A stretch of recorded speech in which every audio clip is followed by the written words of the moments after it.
ஓம் சாய்ராம், ஜெய் சாய்ராம். உலகெங்கிலும் இருக்கிற நம்முடைய சாய் சொந்தங்களுக்கு இவ்விதமான கூட்டு பிரார்த்தனைகளை, கிரியா ஹீலிங் முறைகளை வெற்றிகரமாக நிகழ்த்துவதற்கு நம்மை பெற்ற பெற்றோர்களுடைய வாழ்த்துக்களாலும் நாம் வணங்குகின்ற எல்லா தெய்வங்களுடைய பிரதிநிதியாக இருக்கிற நம்முடைய சாயிநாதருடைய பேரருளினாலும் உங்கள் அனைவருடைய பேராதரவினாலும் இத்தகைய பிரார்த்தனைகளை, இத்தகைய ஹீலிங் முறைகளை வெற்றிகரமாக நிகழ்த்த முயற்சி செய்கிறேன். அந்த முயற்சியிலே பெருவெற்றியும் பெற்று வருகிறேன்.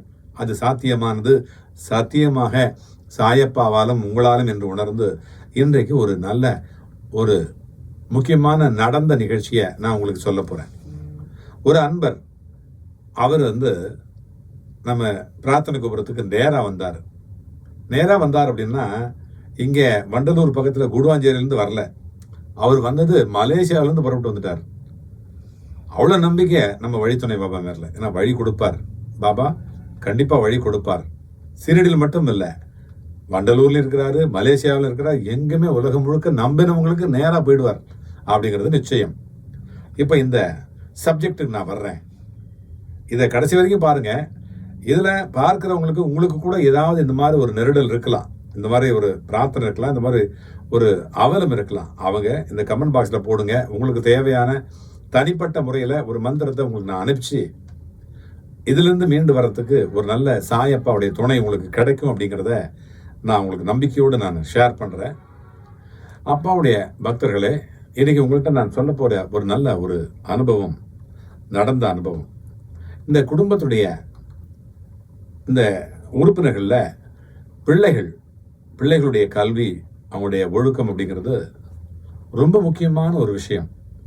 அந்த பக்தர், மலேசியாவிலிருந்து வந்த பக்தர் வேதனையோடு என்னோடத்துல அழுதபடி சொன்னார்.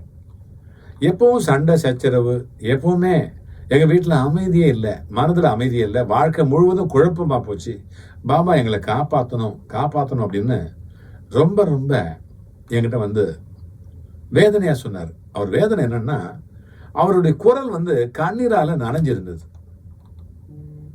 அவர் பேசுற ஒவ்வொரு வார்த்தையும் வேதனையால நிறைஞ்சிருந்தது.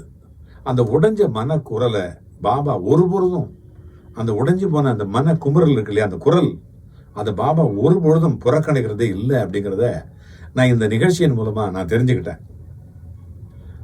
என்ன விஷயம் அப்படின்னா, அந்த பக்தருடைய வீட்டில் அப்பா, அவர் தான் தகப்பன். அந்த தந்தை என்னை பார்க்கும்பொழுது அவருடைய கண்களில் கண்ணீர், மனதில் கவலை. அவர் அப்படி சொல்றாரு, குருஜி, அப்பா, சாய்ராம்ஜி அப்பா, என்னுடைய பையன் ஒழுக்கம் இல்லாமல் இருக்கிறான், படிக்கவே மாட்டேங்கிறான், எவ்வளவு சொன்னாலும் கேட்க மாட்டேங்கிறான்.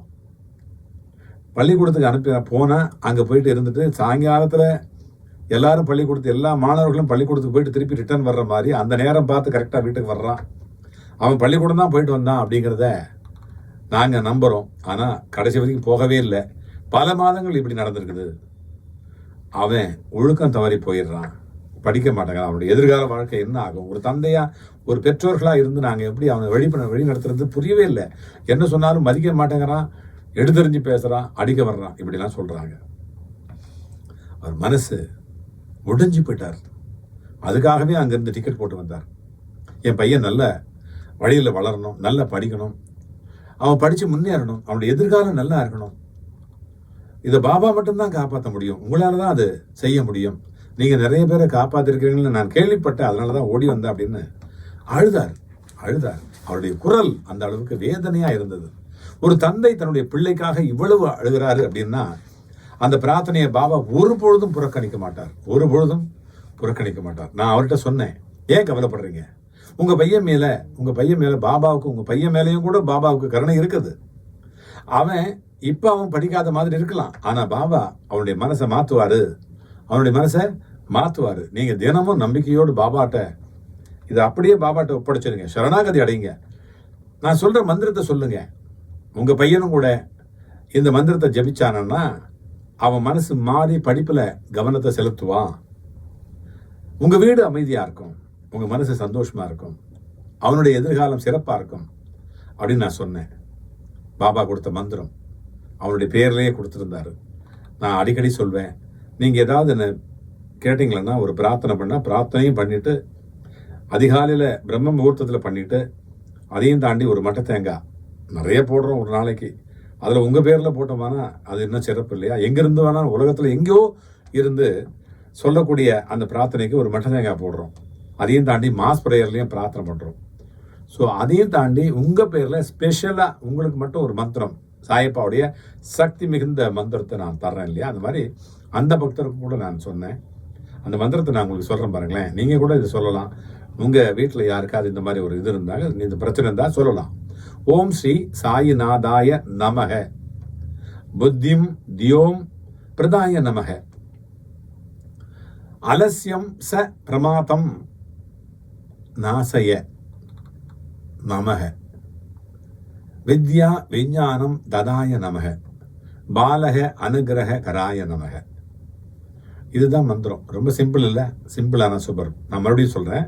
ஓம் ஸ்ரீ சாயிநாதாய நமக, புத்திம் தியோம் பிரதாய நமக, அலசியம் ச பிரமாதம் நாசய நமக, வித்யா விஞ்ஞானம் ததாய நமக, பாலக அனுகிரக கராய நமக.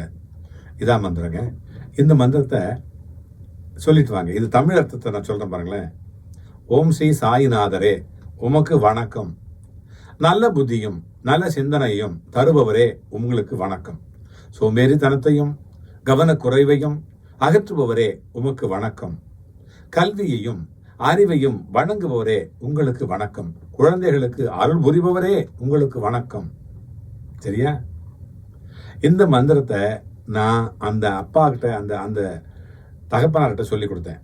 அவரும் தன்னுடைய பையன்கிட்ட போயிட்டு மலேசியா போயிட்டு, பாபாவை நம்புப்பா, தினமும் இந்த மந்திரத்தை சொல்லு அப்படின்னு சொன்னார். சொல்லி ஒரு கிட்டத்தட்ட ஒரு மாதம் இருக்கும். அற்புதமான மாற்றம். யாருக்கு? அந்த பையனுக்கு. அந்த அப்பாவுடைய குரலில் கூட ஒரு அற்புதமான மாற்றம் கிடைச்சது. அவர் மீண்டும் அங்கிருந்து புறப்பட்டு வந்துட்டார். இந்த முறை கண்ணீர் இல்லை. இந்த முறை வந்தப்ப பேசும்போது கண்ணீர் இல்லை. அந்த முகத்தில் முழுக்க ஒரு தேஜஸ், ஒரு மகிழ்ச்சி, ஒரு சந்தோஷம், ஒரு வெற்றி.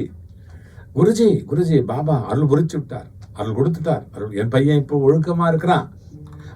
முன்னாடி மாதிரி சோம்பேறித்தனமாக இல்லை. எங்கேயும் போயிட்டு பார்க்கில் உட்காரல, அங்கே தியேட்டருக்கு போகல, நேராக ஸ்கூலுக்கு போகிறான், வீட்டுக்கு வர்றான், வேற எங்கேயும் போகிறதில்ல. படிப்பில் கவனம் செலுத்த ஆரம்பிச்சிட்டான்.